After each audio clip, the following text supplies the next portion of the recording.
Hola, buenas noches amigos, estamos en las aventuras de la espada, estamos en tiempo de entrevista y hoy tenemos a un autor que se dedica más al tema artículo que al tema libro, pero indiscutiblemente como buen y gran autor que es de temas relacionados con la historia de España, pues no es que tenga cabida aquí, es que casi es un fijo, porque todos los años pues le entrevistamos una o dos veces, si se puede, de algo que él controla, que él domina y que él sabe.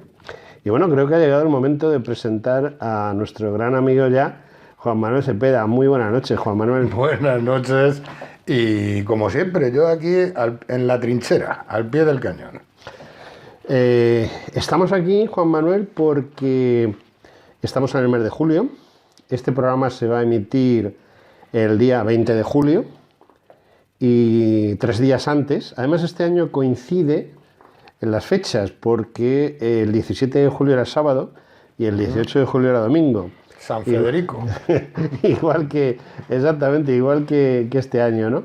Y bueno, el motivo es que si hay una persona ecuánime y sobre todo imparcial en este asunto, porque no postulas dentro de lo que es el movimiento, lo que fue el movimiento nacional y aledaños, no postulas ninguna en especial, sino que procuras ceñirte a la realidad. Y entonces, a la historia, a lo que pasó. Y bueno, yo ya he hablado mucho y ahora te toca hablar a ti. ¿Por qué el 17 de julio? Primero, antes que nada, recordar, porque además nos viene como anillo al dedo. El 18 de julio fue el día en que nació Manuel Hedilla, otro de nuestros fijos en las conversaciones tan agradables e instructivas que mantenemos. Y ese 18 de julio se produce por una sencilla razón. Hay, no como dice el amigo Casado del PP, que el 18 de julio se produjo porque había gente que quería democracia sin ley y otros que querían ley sin democracia. Eso se lo ha dicho todo el espectro político, es un absurdo total y por supuesto además una aberración histórica. El 18 de julio se produce porque media España se levanta contra la otra media. Es así de claro y así de terrible. Y así de terrible. ¿Qué es el 18 de julio? La izquierda, cualquier historiador o político de izquierdas actuales te dicen que es un golpe de Estado. Sí, podemos decir que es un golpe de Estado. ¿Qué es un golpe, qué es una acción revolucionaria? También. Que podemos decir que el gobierno, el régimen que entonces teníamos en España, la Segunda República, ¿se puede considerar un régimen ilegítimo? Pues ya hay bastantes estudios, incluso publicados y de libre acceso para nuestros oyentes, en donde se demuestra que las elecciones de febrero del 36, donde se da por ganadora a los partidos del Frente Popular, fueron elecciones en gran parte amañadas. Y en gran parte los resultados estuvieron falsificados, incluso muchas veces por la fuerza. Pero eso no significa y no quita a que el régimen de la Segunda República era un régimen totalmente legal, democrático, si bien es cierto que cuando en las elecciones de febrero del 36 las gana el Frente Popular ya lo que quiere es destruir ese régimen. Es decir, y no lo digo yo, lo dicen sus máximos exponentes y lo decían entonces, Largo Caballero, Indalecio Prieto, todos dicen que hay que acabar con la democracia burguesa, que es lo que había entonces, para ir a la dictadura del proletariado. Eso está tan claro y que nadie lo puede refutar. ¿Qué es lo que ocurre en ese periodo que son unos pocos meses, desde febrero del 36 hasta julio del 36? Es muy poco tiempo para que efectivamente durante ese tiempo se organice, se estructure un levantamiento cívico-militar contra el gobierno del Frente Popular. Pues ocurre que cuando el Frente Popular llega a controlar el poder, realmente lo que quiere es aniquilar a la otra media España. La otra media España, que no son ellos, lo dicen claramente, quieren que los partidos de derecha desaparezcan del mapa político, que desaparezcan incluso del Congreso de los Diputados, eliminan físicamente a líderes de la derecha, como es Calvo Sotelo, el ejemplo, a otros los eliminan políticamente, como es el ejemplo de José Antonio, el jefe nacional de la Falange entonces, que mediante un truco que era muy sencillo y que hoy lo estamos viendo porque se puede volver a repetir, es denuncia más denuncia, va encadenando procesamiento tras procesamiento y nunca salió de la cárcel. Desde marzo del 36, cuando le detienen por primera vez. Incluso lo curioso es que José Antonio luego va ganando todos los juicios por lo que se le denuncia y se gana el principal, que es el procedimiento por el cual la República, el gobierno del Frente Popular Republicano, ilegaliza a la Falange, y José Antonio llega en un juicio hasta el Tribunal Supremo y el Tribunal Supremo dice que de eso nada, que la Falange es un partido totalmente legal y como tal puede actuar en la España de entonces.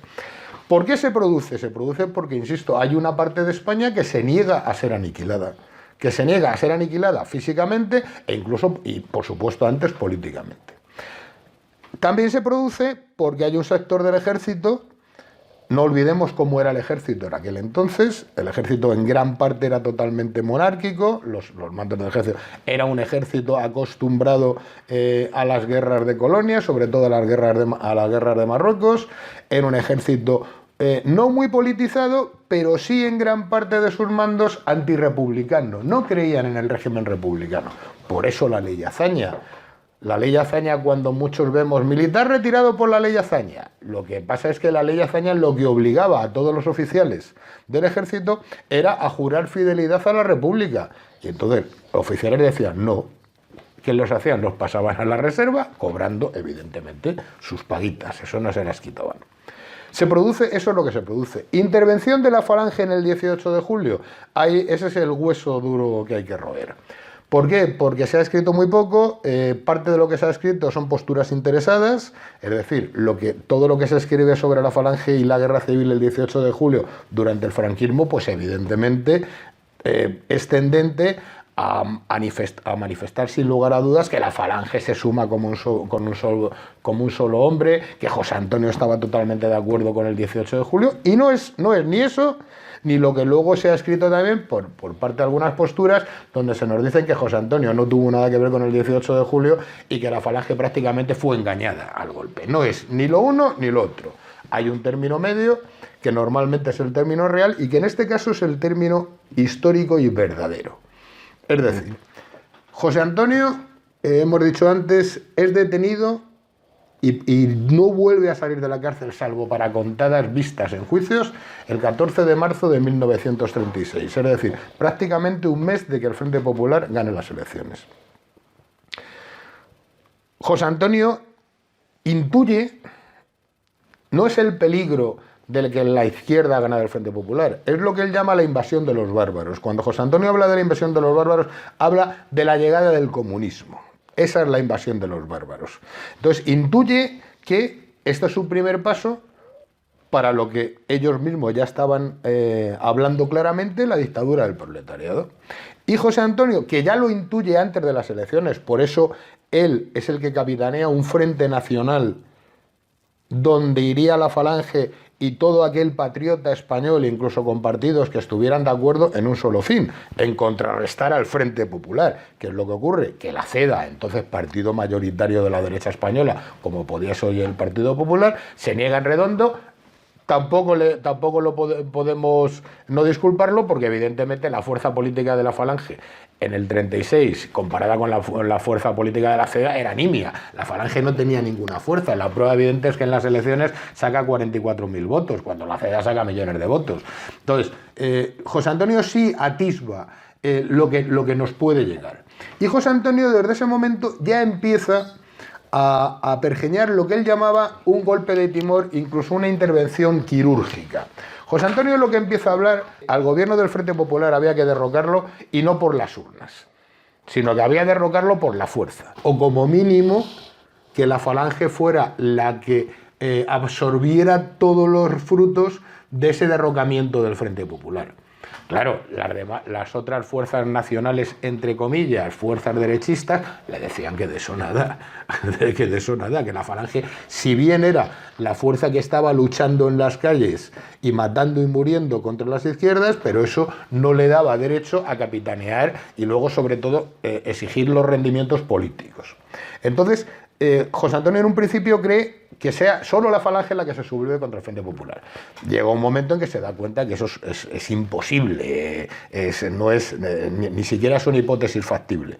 Y entonces, ¿con quién echa mano? Del ejército. José Antonio piensa que la Falange unida al ejército, él llama a cierto sector del ejército, que luego vemos cuál es ese cierto sector del ejército, los oficiales jóvenes, alféreces tenientes hasta capitán. Había un gran sentimiento en gran parte de ese sector de la oficialidad del ejército proclive a la Falange. Sobre todo, más que por cuestiones políticas o ideológicas, por cuestiones de piel, es decir, el teniente, el capitán que estaba en el ejército español en ese periodo del 36, ¿a quién veía? A los chavales de la Falange partiéndose el cobre en las calles con las izquierdas. No veían ni a los requetés, ni a las JAP, ni a los de Renovación Española, ni a los monárquicos. Los que estaban luchando contra el Frente Popular era la Falange. Por supuesto. Insisto, era una cuestión de piel, incluso una cuestión de simpatía personal, no ideología política. Yo estoy convencido de que tantos oficiales que luego se hacen falangistas o simpatizantes de la Falange no lo son porque creen en la nacionalización de la banca, ni porque creen en la reforma agraria, no.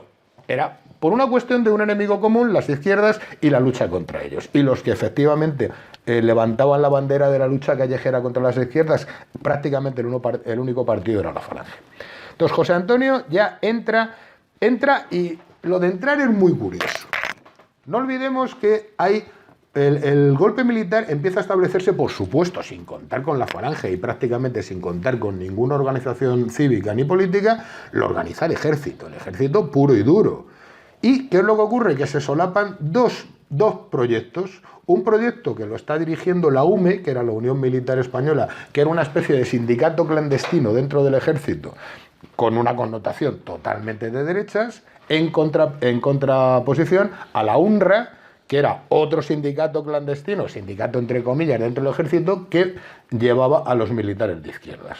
La UME, en el cual sí es verdad, en su junta directiva había dos falangistas de verdad, no simpatizantes, el comandante Barba, sobre todo, que luego va a Valencia.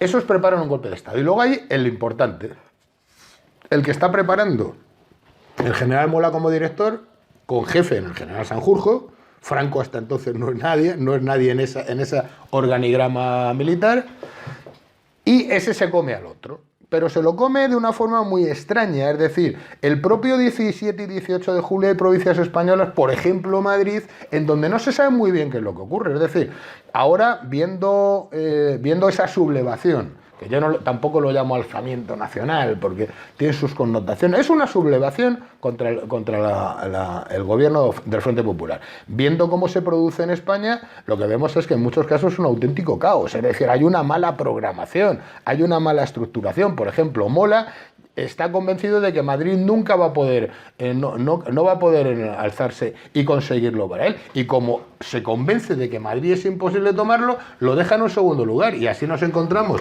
que cuando el ejército se acuartela en el cuartel de la montaña, la mitad de la Falange no sabe que hay un alzamiento. La mitad del ejército no sabe que se juntan. Llega el general Fanjul, pero había otro general que también decía que tenía que tomar el mando. Y eso ocurre no solo en Madrid, ocurre en más sitios. ¿Qué es lo que hace José Antonio?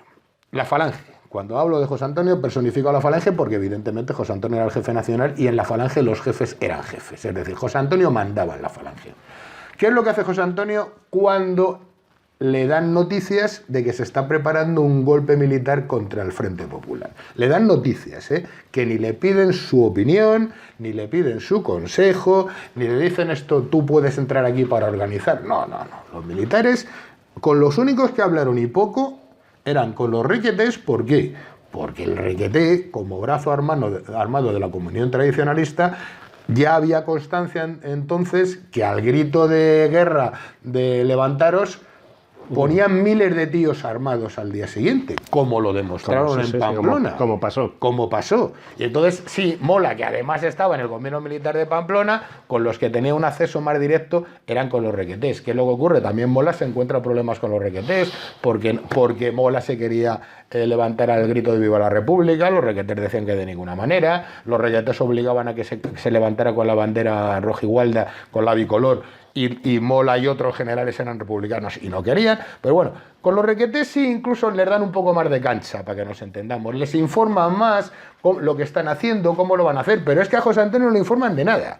José Antonio, los pocos informes que tiene de esa cúpula militar que está preparando un golpe de Estado son por medio de diputados amigos de la CEDA, el conde de Mayalde, que son... recordamos todos que precisamente en esos últimos meses de la Segunda República hay un pequeño grupo de diputados de la CEDA que prácticamente no es que se salgan de la disciplina del partido, pero encabezados por Serrano Suñer, pero sí que se radicalizan hacia el fascismo. Y en ese grupo está Ramón Serrano Suñer, está Serrano Jover, está el conde de Mayalde, que luego fue alcalde de Madrid, y da la casualidad que muchos eran amigos personales de José Antonio. Y son los que le defienden a José Antonio en el Parlamento, en las Cortes, son ese pequeño grupo, no la CEDA como grupo, sino esos que prácticamente iban por libre. Y esos sí le empiezan a dar alguna información a José Antonio ya en la cárcel de Alicante. A la vez, José Antonio utiliza a los abogados de su despacho, concretamente a dos, a Sarrión y a Garcerán, los utiliza como enlace para que hablen con los militares y a Edilla también, sobre todo con Mola, porque Mola es el organizador de ese. ¿Por qué José Antonio entra en esa dinámica? Primero, porque sabe que el jefe supremo es el general Sanjurjo y José Antonio tenía una confianza ciega en Sanjurjo, como militar. ¿Por qué? Porque José Antonio sabía que Sanjurjo, si daban un golpe de Estado, él iba a ser el jefe del ejército, pero él pensaba que le iba a dejar a él ser el jefe político de lo que acabara. O sea, él sabía que Sanjurjo, como ya lo había intentado en la Sanjurjada, no iba a imponer su ideología, suponiendo que la tuviera. Sí, que no estaba claro. Que no estaba claro. Tuviese, ¿no? Y José Antonio, insisto, además tenía una muy buena relación personal con Sanjurjo, entre otras cosas porque Sanjurjo fue uno de los mayores apoyos militares de su padre, el dictador Miguel Primo de Rivera. Y sí confiaba en Sanjurjo. Y también confiaba en Mola. Además, a José Antonio le gusta mucho que parte de esa cúpula que están preparando el alzamiento son republicanos. O sea, no son monárquicos. José Antonio ya había dicho que la monarquía era una institución gloriosamente fenecida. O sea, José Antonio no quería ningún tipo de vuelta a la monarquía. No, José Antonio creía en la república, pero no en la república del Frente Popular. Entonces, ¿qué le ocurre? A José Antonio le empiezan a dar información muy sesgada y muy cortita de lo que se está preparando. Sobre todo porque el ejército quiere contar con la falange, pero quiere contar con la falange como fuerzas auxiliares. José Antonio, ¿qué dice? No, de fuerzas auxiliares no, porque ya se ve lo que quieren. ¿Qué quieren? Utilizar la falange como banda de la porra y como fuerza represiva. Y José Antonio dice que no. José Antonio dice que la falange, en todo caso y cuando se den las circunstancias y él lo ordene, se apoyará ese golpe militar con sus propias unidades, mandados por sus jefes falangistas, bajo las banderas falangistas, y solo en algunas circunstancias, cuando el ejército lo necesite, permitirá que una tercera parte de cada unidad falangista pueda ponerse a disposición del jefe militar pertinente. Es una situación muy curiosa porque existen dos circulares de José Antonio enviadas a todas las jefaturas territoriales y provinciales de la falange, las dos en el mes de junio, y las dos se llevan prácticamente una semana de tiempo. Pero muy diferentes, creo, ¿no? Totalmente. Eso es lo que ha dado pie a que la gente diga, es que José Antonio no quería el 18 de julio. ¿Por qué? Porque los que dicen eso cogen una circular solo y solo te hablan de una. Los que dicen que sí, te cogen la otra. Y luego, los que quieren de alguna manera intentar demostrar que estaba totalmente de acuerdo, hablan de la carta al ejército español, que es la proclama del 17 de julio del 36, que yo considero falsa. Esa proclama no la hizo José Antonio, pero no porque lo diga yo Juan Manuel Cepeda, es que lo consideran falsas.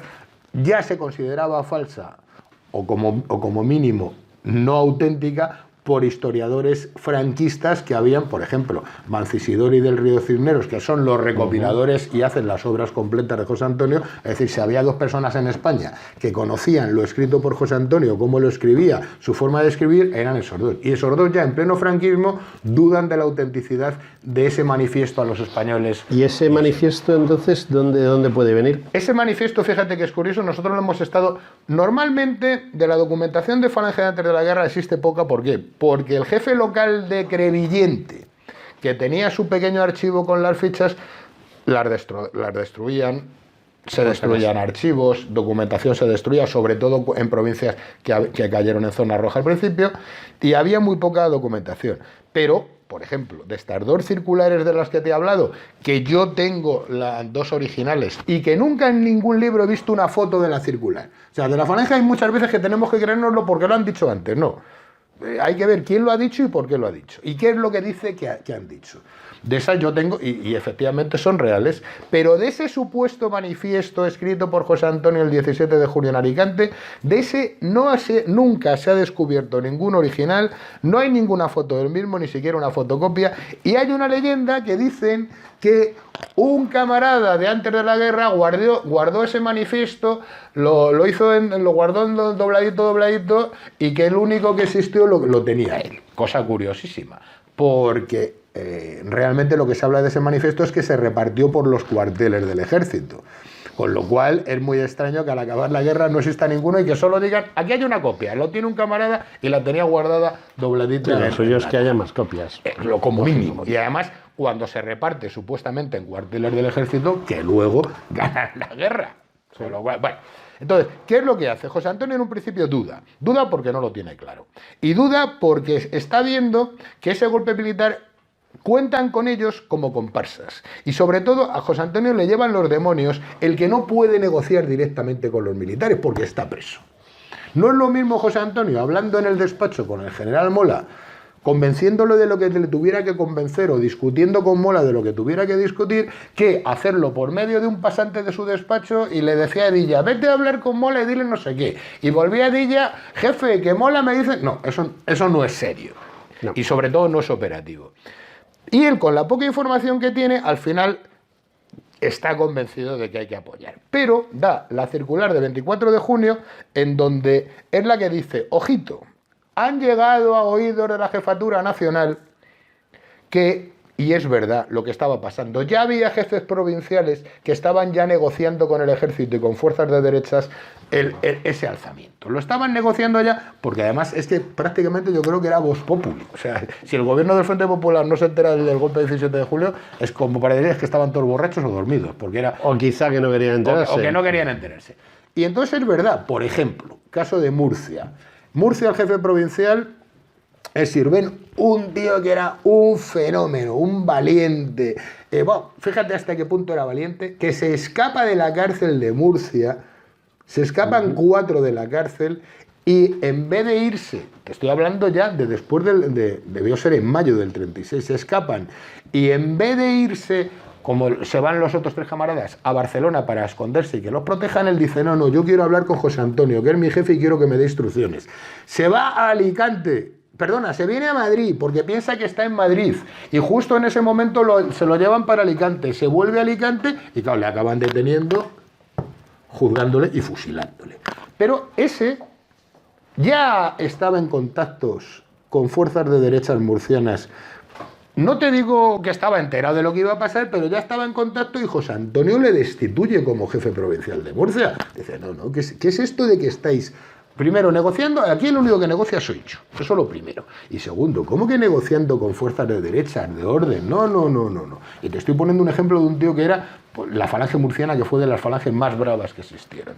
Y aún así a José Antonio no le tembló el pulso. Y le destituye, le fulmina, y luego, cuando le va a ver a la cárcel de Alicante, se da cuenta que es un fuera de serie. Y le dice, ¿pero tú qué haces aquí? No, jefe, vengo a verte para pedir tus órdenes. Y le da un papel que sí se ha guardado hasta ahora, donde dice por la presente, restituyo como jefe provincial, tal. Bueno, ¿qué es lo que ocurre? Que efectivamente se está produciendo esa situación. ¿Por qué? Porque empieza lo que se llama el cantonalismo dentro de la falange. José Antonio está preso, José Antonio no controla directamente con mano férrea, como debía controlarse un partido que más que un partido era una milicia, y cada jefe provincial, la mayoría con buena fe, pues empieza a actuar como cree que debe actuar. José Antonio dice que de ninguna manera. Y les manda, fíjate que en la propia circular, el final de la circular es que quiero acuse de recibo y al que no cumpla esta circular quedará destituido y expulsado del partido. O sea, como diciendo, primero me mandáis una cartita diciendo que os ha llegado. Y estoy hablando de una circular a los jefes provinciales y territoriales, no a un jefe local o a un camarada de primera línea. ¿Qué es lo que ocurre en 5 días? Que el 29 de junio hace otra circular y la envía, no te digo que totalmente en contra, pero sí rebatiendo muchos. Ayer donde apoya, dice que apoya, que solo negocia él, y ya dice cómo va a ser el apoyo de la Falange a ese movimiento militar. ¿Que José Antonio no lo tenía claro y dudaba? Seguro, hasta el último día que lo fusilan, José Antonio duda. Lo deja bien claro en la entrevista con el periodista americano en Alicante, Jay Allen, donde da una entrevista que se publicó en 2 periódicos de máxima audiencia en Estados Unidos, en el Chronicle, y donde le preguntan, oiga, ¿y usted qué diría si yo le contara que sus falangistas, sus subordinados, están luchando junto con mercenarios moros contra tal? Y José Antonio dice, eso es imposible, no me lo puedo creer. Es decir, José Antonio duda. Y José Antonio sobre todo lo que duda, y lo deja por escrito, es de la ardorosa ingenuidad de la Falange. Él sabe que el 95% de la Falange son chavales menores de 18 años. Él sabe que mientras él ha estado con plena libertad de movimientos y pleno control, entre comillas, de la Falange, que decir pleno control de aquellos era decir mucho, y más en una situación de preguerra donde había prácticamente muertos diarios por las calles, pero José Antonio hasta entonces controlaba la situación. Cuando él está en la cárcel ya no lo controla, y mucho menos controla la situación cuando ya hay un golpe militar apoyado donde pueden apoyar a la Falange. Realmente, y ahora vamos, ¿cuál fue el apoyo real de la Falange? Es decir, yo creo que eso es lo importante. ¿Qué intervención tuvo la Falange en ese 18 de julio? ¿Fue requisito obligatorio para que el ejército se sublevara? Yo creo que no. Yo creo que no, y eso ya está estudiado. Ya está estudiado. Mira, en las provincias, vamos a hablar de las provincias donde triunfa la sublevación. Y te voy a poner una que es Valladolid. Valladolid, cuna de la Falange. Y Valladolid, la única provincia que el 18 de julio tiene al jefe territorial y uno de los máximos dirigentes líderes de la Falange, Onésimo Redondo, en libertad. No olvidemos que José Antonio está en la cárcel, hablamos del 18 de julio. Ramiro está en la cárcel, que aunque está expulsado y separado de la Falange, sí, pero no dudo que hubiera vuelto a la disciplina falangista. La mayoría de la junta política de la Falange están en la cárcel Modelo de Madrid, se han escapado 2 o 3. La mayoría de la jefatura de la primera línea están en la cárcel. Y Valladolid, Onésimo Redondo en la calle, después de la primera línea de la Falange de Madrid, la más potente, que era la primera línea vallisoletana, con Girón, con González Vicén. El 18 de julio salen 90 falangistas al mando de José Antonio Girón a la toma del Alto de los Leones. El 24 de julio, es decir, en menos de una semana, con Onésimo al mando y Onésimo haciendo labor de captación, de recluta, salen otras 2 centurias. Es decir, en el Alto de los Leones no llegó a haber nunca más de 300 falangistas, y ni siquiera hubo 300. ¿Quién realmente? Por supuesto, la Falange en el Alto de los Leones fue una gesta heroica, entre otras cosas porque la mayoría eran chavales menores de 18 años que no habían cogido un Mauser en su vida, y que en el traslado de los camiones desde Valladolid hasta el puerto de Guadarrama, hasta el Alto de los Leones, les enseñaron a disparar, imagínate. Pero esa ignorancia bélica la suplieron con la testosterona, que podríamos llamarlo. Con la voluntad de vencer. Con la voluntad de vencer. Vámonos a Madrid. En Madrid, que por supuesto es la primera línea, la milicia de Falange más combativa, más preparada y más grande, en Madrid había 6 centurias de la primera línea de Falange. Dudo que las centurias estuvieran completas, es decir, no había 100 por cada una. Vamos a poner que hubiera 500 tíos de primera línea, 500 tíos bragaos, acostumbrados a andar a tiros, sobre todo con los socialistas por las calles, acostumbrados a matar y a que les mataran.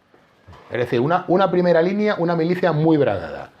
En el cuartel de la montaña entran 173, única y exclusivamente.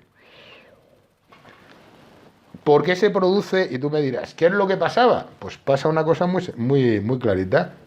La Falange de Madrid no sabía ni cuándo iba a ser el alzamiento, ni dónde tenían que ir, y hay una parte de dirigentes de la Falange, que ni siquiera eran dirigentes de la Falange, que eran los pasantes del despacho de José Antonio, que como tenían, parece ser, hilo directo con el general García de Larrán y luego con Fanjul, pues son los que mueven un poco el cotarro. Pero los dirigentes de la primera línea, los jefes de centuria de la primera línea de Madrid, los García Noblejas, Luis Aguilar, todos esos no estaban, algunos estaban presos, pero no estaban todos en libertad. Esos no acuden.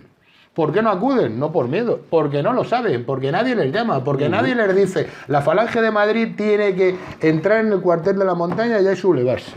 Hasta el punto, fíjate que no lo saben, que Manuel Mateo, el jefe de los sindicatos obreros de la Falange, al que junto con Hedilla, José Antonio les nombra... José Antonio, cuando está en la cárcel, nombra una especie de triunvirato, que es su hermano Fernando, que curiosamente nunca había militado en la cárcel, en la Falange, pero José Antonio siempre dijo que su hermano Fernando era mejor, que era más valiente que él, que era mucho más preparado de él. Fernando era militar y médico, era el discípulo favorito de Marañón, o sea, no era ningún tonto. Pero José Antonio delega el mando de la Falange mientras él no puede ejercer, en el que él tiene confianza. Y fíjate qué curiosidad, que ya podemos hablar también de esto, que es muy extraño. Delega en su hermano, que no estaba afiliado a la Falange, pero nombra a él con dos ayudantes, Hedilla y Manuel Mateo.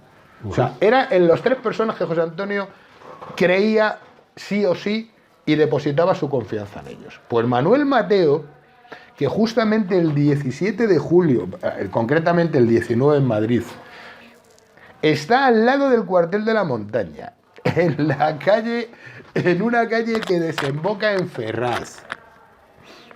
Está en una imprenta, que eso también enlazaríamos ahora con el manifiesto ese que nunca existió, en una imprenta clandestina donde sacaban el periódico No Importa, que era el periódico clandestino de la Falange. Está haciendo ese periódico y de pronto empieza a ver que por la acera donde están empiezan a pasar camaradas que se van a meter al cuartel de la montaña. Y el tío se sorprende, se va a la puerta y en la puerta se encuentra con Rafael Garcerán, pasante del despacho José Antonio, Manolo Sarrión, pasante del despacho José Antonio, y luego con Pepe García Noblejas, jefe de la milicia de Madrid, Luis Nieto, el famoso sargento Nieto de la División Azul, que venía de Asjón de Valladolid, Gumersindo García, su jefe de la milicia de Madrid, y le dice, ¿vosotros qué hacéis aquí? O sea, como diciendo, yo, que soy el encargado personal de José Antonio de mandar en la Falange, y vosotros, ¿qué estáis haciendo? Y les dice esa frase que pasó a la historia y que para mí denota claramente lo que ocurrió. Dice, cuando vea a José Antonio, le contaré que en Madrid se ha sublevado solo su despacho. Eso lo dice Manuel Mateo al pobre, al que después sus excompañeros comunistas, porque Manuel Mateo, no olvidemos, antes de entrar en Falange había sido secretario general del Partido Comunista, van a por él, lo cogen y en la checa de San Bernardo lo destrozan. O sea, al pobre Manuel Mateo nunca se le pudo enterrar porque cuenta la leyenda que lo cortaron con gilets. O sea, lo destrozaron. Y el comandante Castro del 5º Regimiento cuenta a otro que también sabemos que a Castro luego Franco le permitió volver a España, pero le obligó a escribir sus memorias y esas memorias tenía que poner a parir a los comunistas. Tampoco se inventó nada porque era la verdad. Y el propio Castro dice que encontrándose con otro jefe comunista le dice, pásate por la checa porque hoy ha habido caza mayor. Dijeron, nunca he visto tantos hombres para destrozar a uno solo. Y era hablando de Manuel Mateo. Bueno, lo que estábamos hablando, Madrid, se sublevan 177 falangistas, cuando en Madrid, fácil, entre primera y segunda línea, simpatizantes y gente que aunque no fueran camisas viejas, pero se hubieran podido afiliar a Falange en ese periodo de entre febrero y julio del 36, 3.000 o 4.000 había, 2.000, 3.000 había, 177.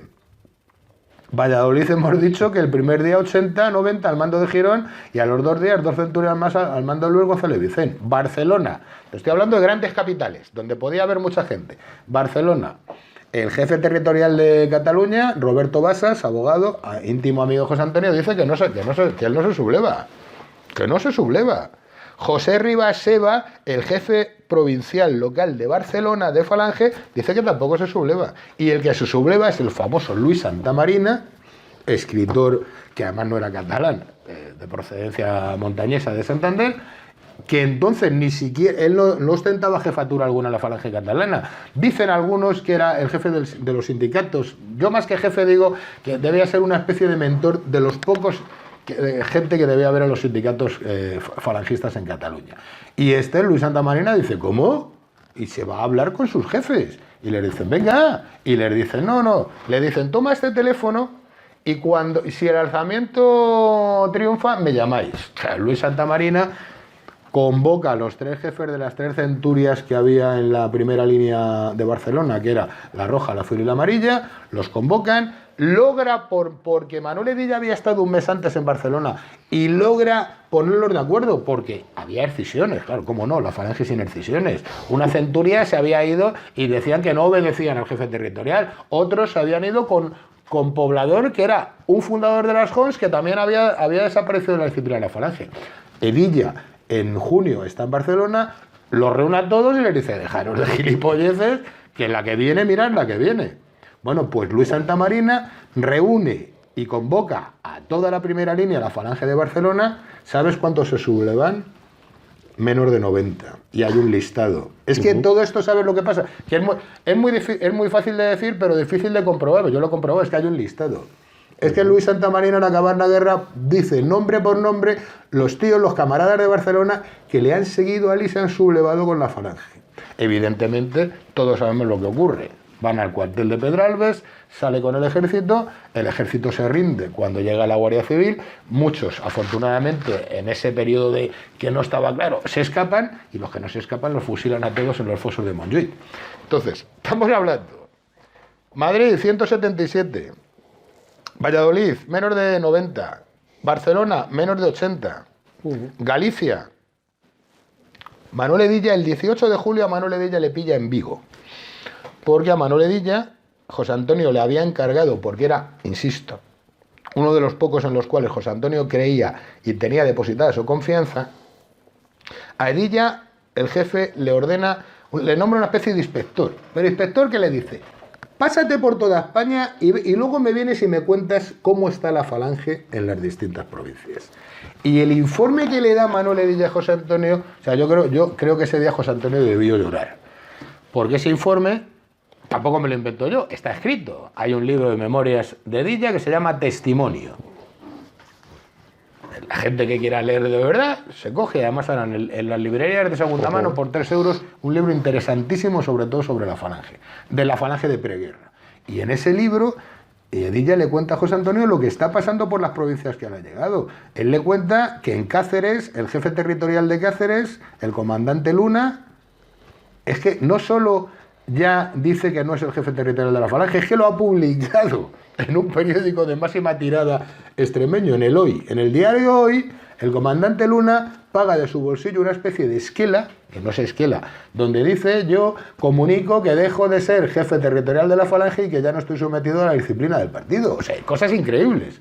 Bueno, en Cáceres y en Badajoz, vemos que en Cáceres la Falange también con muy poquita gente logran, pero en Badajoz, que teníamos mucha más militancia en los pueblos de Badajoz, en Badajoz no. ¿Por qué? Porque donde no triunfa el ejército no triunfa la Falange. Otra ciudad importante, Sevilla. Sevilla triunfa el alzamiento. Pues bien, cuando Queipo de Llano va a Capitanía General y con la pistola en la mano al general que hay allí le destituye y se monta el lío, ¿sabes cuántos falangistas se habían alzado en Sevilla? 40. 40. Al mando de Joaquín Miranda. Joaquín Miranda era un mando de tercera fila de la Falange sevillana. Y eso sí, le dicen a Queipo, Joaquín Miranda, le dice, por favor, vamos a la cárcel a sacar a nuestros camaradas, que tenemos un montón de camaradas presos. Pero es que cuando sacan a ese montón de camaradas presos, no llegan a 120. Y la Falange de Sevilla era una de las falanges más potentes antes del 18 de julio. Son 100. Santander era una de las falanges más potentes y más bragadas que existían, porque entre otras cosas las mandó un gran falangista que era Manuel Edilla. Manuel Edilla manda a la falange cántabra hasta que José Antonio le dice: o sea, que confío en ti, cuéntame en plan inspección qué es lo que pasa en España. La falange de Santander tenía preparados 800 tíos, y eso es real, el 18 de julio. Y resulta que el que entonces sustituye a Edilla en el mando de la falange cántabra, que era un tal Martín Ruiz Arenado, uno de los dirigentes gloriosos de la falange sevillana, el 18 de julio no aparece por ningún lado. ¿Dónde está Martín Ruiz Arenado? Luego se contó cosas bastante impropias de un jefe provincial de una falange y máxime en estado de guerra. Para Martín Ruiz Arenado, historiadores luego de la falange dijeron que tuvo suerte porque se mató en un accidente de tráfico y no tuvo que contar ni dar explicaciones. Se mata en un accidente de tráfico en el 37, si mal no recuerdo. Y no tuvo que dar explicaciones de por qué la falange de Santander, con una potencia que estaba de las mejores organizadas de España, no pudo sublevarse. ¿Qué te quiero decir con eso? Que, primero, la fuerza efectiva de la falange el 18 de julio del 36 es mínima. El Requeté levantaron la bandera y al día siguiente había 10.000 tíos en la Plaza del Castillo. Y en 2 días había 40.000 tíos en tercios de Requeté. Lo que no significa que si bien en un principio la potencia militar de la falange fue eximia, muy poca, sí es verdad que de julio a diciembre del 36 la falange ya tiene, esa falange al mando de Manuel Edilla, ya tiene en banderas de falange, que era la unidad militar de la falange, a casi 100.000 tíos combatiendo. Es decir, los primeros días de julio había muy pocos, porque era la verdad, porque la falange tenía muy pocos militantes.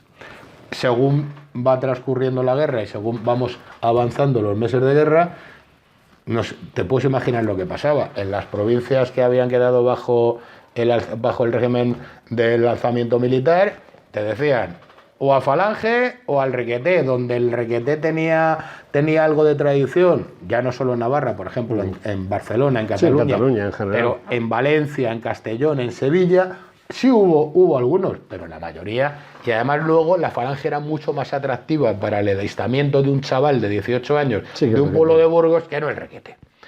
Pero sí es verdad que en diciembre tiene a casi 100.000 tíos combatiendo en banderas de falange. ¿Que esos 100.000 tíos eran falangistas? No. ¿Esos 100.000 tíos sabían lo que era la falange? No. Pero vamos, ni por el forro. Que eran, en el mejor de los casos, anticomunistas y en el muy, muy mejor de los casos, muy católicos y que luchaban en defensa de la religión católica. Pero por supuesto no luchaban ni por la falange de José Antonio, ni por la revolución de José Antonio, ni por la organización de la banca de José Antonio, ni por la reforma agraria de José Antonio, ni por una nueva España sin clases y sin élites, no. ¿Qué es lo que ocurre? Cuando José Antonio se da cuenta que lo que él creía que estaba apoyando era un golpe quirúrgico, es decir, un golpe de Estado a la vieja usanza, para que nos entendamos. Sí, que iba a durar un corto espacio de tiempo. Claro, cuando se da cuenta de que no es eso y de que estamos en una guerra civil, José Antonio se arrepiente.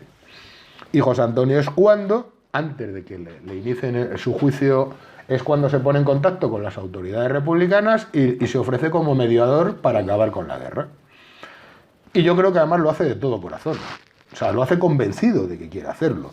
Hay escritores que han dicho, no, lo que quería con eso era escaparse y salvarse. Es una tontería. Claro. En Alicante tenía preso a su hermano, a su hermana, a su cuñada y a su tía. Es decir, que él los ofrece como rehenes al gobierno para decir, oiga, yo soy un hombre de palabra, yo voy a intentar parar la guerra y si no, aquí tienen a mi familia. Sí, pero es que a nadie le interesaba ya parar la guerra. Nadie quería pararla. No la quería parar ni los gerifaltes republicanos ni los militares que habían. Pero por lo que te he dicho, porque la guerra civil española es una guerra de odio. Es media España que quiera aniquilar a la otra media. Y luego cuando empieza la guerra pasa lo mismo. La media España que podemos llamar de derecha lo que quiere es aniquilar a la media España de izquierdas. Y además todo tiene su sentido. Es decir, ¿por qué hoy en España todavía seguimos hablando de la guerra civil? Cuando ha pasado casi un siglo. Los yanquis no hablan de la guerra de secesión.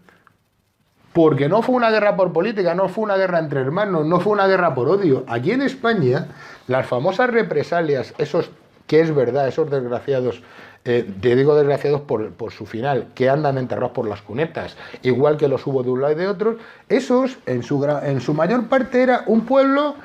Tú eras del pueblo, tú y yo habíamos discutido porque en las últimas fiestas habías querido sacar a la chica, a la moza que a mí me gustaba, y como tocaras en mi parte, al día siguiente estaba fusilado, pero no estaba fusilado ni por ser falangista ni por ser comunista, por odios. Sí. Por odios entre hermanos. Fue una guerra de odio. Entre otras cosas porque no olvidemos que en aquel entonces el índice de analfabetismo en España no es que fuera grande, es que era espectacular. Espectacular. Con lo cual, las creencias políticas sí podían tener, pues lo que se decía entonces, el obrero era de izquierdas y el terrateniente de derechas. Pero eso no es un análisis frívolo de la guerra civil. Las provincias que más, curiosamente, dan voluntarios para la falange, no solo para el Ejército Nacional, es Castilla la Vieja. En Castilla la Vieja no todos eran grandes terratenientes, ni muchísimo menos. Al revés. Al revés. Es decir, se dan unas paradojas, pero sobre todo lo que hay es una guerra por odio. José Antonio lo dice en una frase también muy traída y muy nombrada, cuando hablando con su hermano Miguel en la cárcel de Alicante, dice que están ya en una guerra civil, que es lo peor que puede pasar. Sí. Y dice, porque la guerra civil no solo es una tragedia, sino además utiliza un adjetivo muy curioso, sino que dice que es una ordinariez, porque es la forma en que se descarguen los odios entre hermanos. Entonces, él se da cuenta de que ya ese golpe quirúrgico que él pretendía es imposible, y que ahí hay una guerra civil. Y además, no olvidemos, José Antonio tiene más o menos noticias reales de cómo va yendo la guerra hasta prácticamente el mes de noviembre del 36, es decir, hasta agosto, septiembre del 36, José Antonio sigue recibiendo visitas en Alicante, ¿eh? No con la asiduidad de antes de la guerra, pero sigue recibiendo información, sigue recibiendo visitas. El director de la cárcel, Teodorico Serna, le pasaba el periódico todos los días. Luego, claro, al director de la cárcel le encontraron por una cuneta en Madrid afusilado, ¿verdad? Por ayudar a José Antonio, por tenerle en estima. Y José Antonio intenta parar la guerra, no lo consigue. Lo que tú has dicho, ya a nadie le interesa. Al Frente Popular lo que quiere es acabar con los curas, con las monjas, con los megapilas, y al Frente Nacional, pues llamarlo de alguna manera, al ejército, lo que quieren es acabar con los sindicalistas, con los revolucionarios, con los obreros, que les jorobamos su negocio. Entonces, la falange, ¿qué ocurre? Que se encuentra sometida en el centro, le vienen tiros por todos los lados. Hasta el punto que en plena guerra civil, sabes que en la derecha a los falangistas le llamaban failangistas. Sí, o nuestros rojillos. Nuestros rojillos les acusaban a la falange de que era el campo donde antiguos izquierdistas se camuflaban con la camisa azul. Y luego a José Antonio le decían que era un señorito bolchevique. Y las izquierdas no se gastaban tiempo en llamarnos tonterías. Las izquierdas directamente nos mataban. O sea, esa es la realidad. ¿Por qué la falange? Siempre hay una dicotomía, y es lo que siempre han escrito. ¿Por qué la falange, si ideológicamente estaba más de acuerdo con determinados partidos del Frente Popular, tipo partidos sindicalistas, CNT, anarquistas, la corriente socialdemócrata, si es que la había del PSOE, la de Indalecio Prieto o Besteiro, ¿por qué acaba uniéndose al Frente Nacional? Por una cuestión de supervivencia. O sea, la falange tiene que, en un momento en donde las dos Españas van a muerte, si la falange se queda en el medio, nos matan por todos los lados. Tiene que tomar partido. ¿Y por quién toma partido? Por las derechas. ¿Pero por qué toma partido por las derechas? No porque estemos de acuerdo ideológicamente con ellos, porque por lo menos los de las derechas no nos mataban.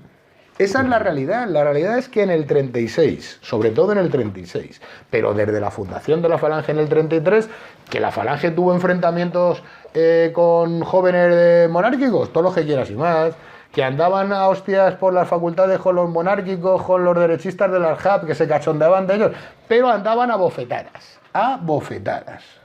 Los enfrentamientos con las izquierdas, y especialmente con las juventudes socialistas, eran a tiros. Entonces, que yo recuerde y que yo sepa, durante el nacimiento, desde octubre del 33, incluso me voy para atrás, desde el nacimiento de las Jons en el 31, no hay ni un solo muerto de lo que podemos llamar el movimiento nacional sindicalista creado por un derechista.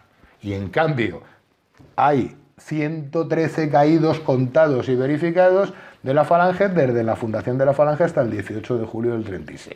La Falange, ¿por qué toma partido por las derechas? Por una cuestión de supervivencia. Los de las derechas serán lo que sean, no estaremos de acuerdo con ellos. Políticamente incluso podemos estar más cerca de las izquierdas, pero no nos matan. Y la izquierda nos estaba matando. Y eso era consciente José Antonio y eran conscientes la mayoría de la gente de Falange.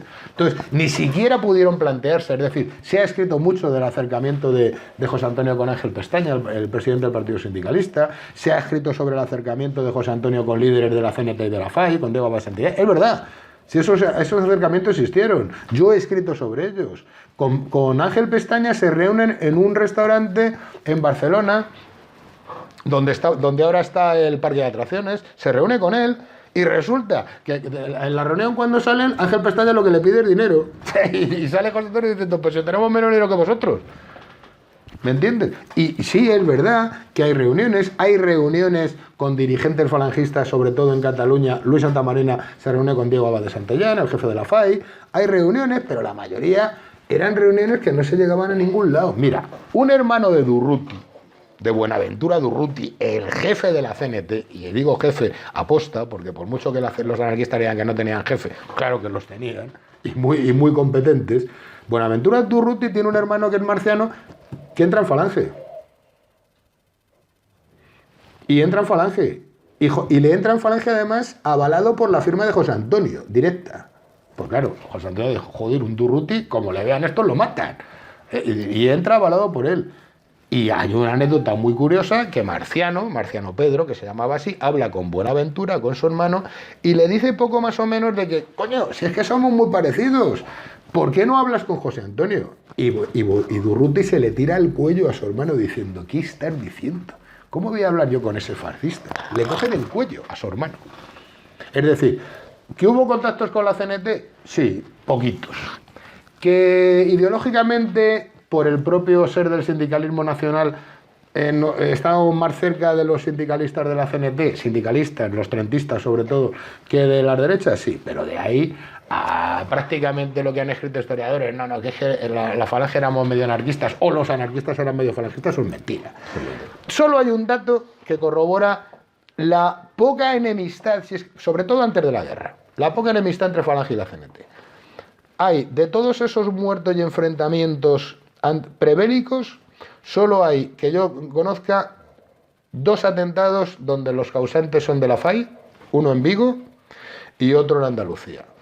Normalmente la CNT no entró en el juego de luchar con nosotros ni matarnos. Fueron los socialistas, ni siquiera el Partido Comunista.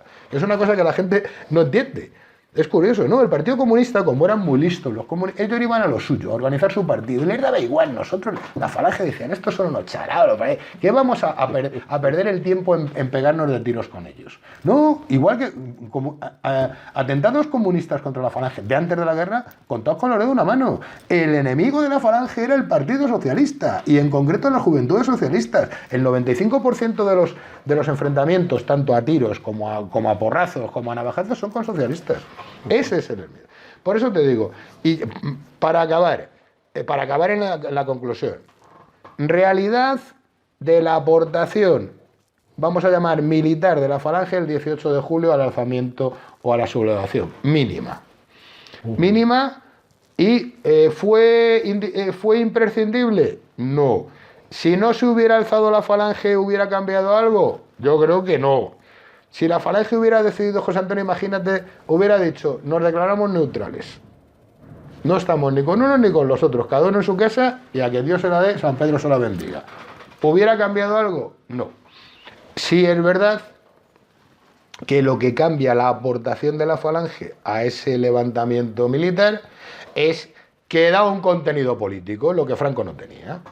Y desgraciadamente para nosotros, luego Franco se apropia de lo que le interesa y ya crea su Estado.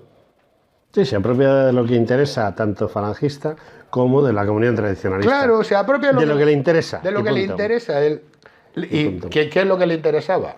Una disciplina, un concepto de España, un concepto patriótico, la coreografía, los símbolos, las canciones, todo eso que quedaba muy bonito. Pero indiscutiblemente, y ya sé que se nos ha acabado el tiempo, hay líderes tanto en un sitio como en otro que apoyan esa situación, como pasa con el cuñado de Franco. Claro, no, vamos a ver.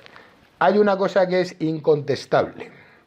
El 99,9% de todo aquel que se llamaba falangista el 18 de julio apoya sin lugar a dudas el levantamiento contra el Frente Popular. Sin lugar a dudas. Ya te digo, yo solo conozco Roberto Basas, y los he dicho antes con nombre. Roberto Basas, 4. 2 jefes de la falange catalana, José Antonio, que lo apoya, aunque con dudas. Es decir, José Antonio no está plenamente convencido de lo que está haciendo, pero entiende que es lo único que puede hacer y con muchas dudas. Pero el militante de base de la falange, no lo dudes. Eso, y además esos, vamos, esos lo apoyaban y les daba igual, eso ni siquiera pusieron condiciones, les daba igual que mandara el ejército, les daba igual que les pusieran los uniformes del ejército encima de las camisas azules, porque, insisto, la militancia de falange entonces no tenía la composición política ni tenía la preparación política suficiente, salvo honrosos casos que generalmente eran dirigentes de la falange y que sabían lo que era aquello. La mayoría eran jóvenes anticomunistas, jóvenes muy católicos. Mira, en los primeros caídos de la guerra civil, todos de banderas de falange, como las familias sacaban las esquelas y lo que yo llamo los recordatorios con la foto del muerto y tal, en casi todos viene Federico Pérez Molina, camisa vieja de la falange, militante del SEU de Derecho, afiliado a Adoración Nocturna, hermanitas de la Virgencita de no sé qué, todos, porque eran todos muy católicos, ya es verdad. No, que eran anticomunistas. Eran anticomunistas y muy católicos. Mira, hay un libro muy curioso de la falange de Toledo. Y el jefe de la falange de Toledo era Pepe Sainz, un tío que era una maravilla. Pues la falange de Toledo, sus hechos más gloriosos antes de la guerra era proteger las procesiones en Semana Santa. Es decir, eso era decir, joder, lo que estamos haciendo. Nuestra labor revolucionaria por la revolución de José Antonio era que cuando los izquierdistas anunciaban, sobre todo ya en el 35 y en el 36, que no iban a consentir que hubiera procesiones religiosas, que las prohibían o que las iban a asaltar o iban a atentar contra ellas, el mérito de la primera línea de la falange de Toledo, que luego son los que entran en el Alcázar de Toledo y tienen un comportamiento ejemplar, no, más todavía, era proteger las procesiones. Es decir, la mayoría de esa gente, primero, y además si mira, si es muy clara,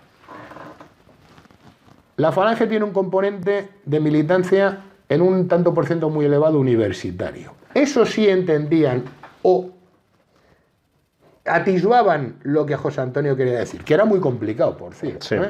Es que tú ahora mismo a cualquier universitario español le decimos: España es una unidad de destino no universal. Eso es lo que es. Amamos a España porque no nos gusta. ¿Cómo? O sea, es muy difícil de entender el mensaje, porque José Antonio enlaza un mensaje poético a la vez que político.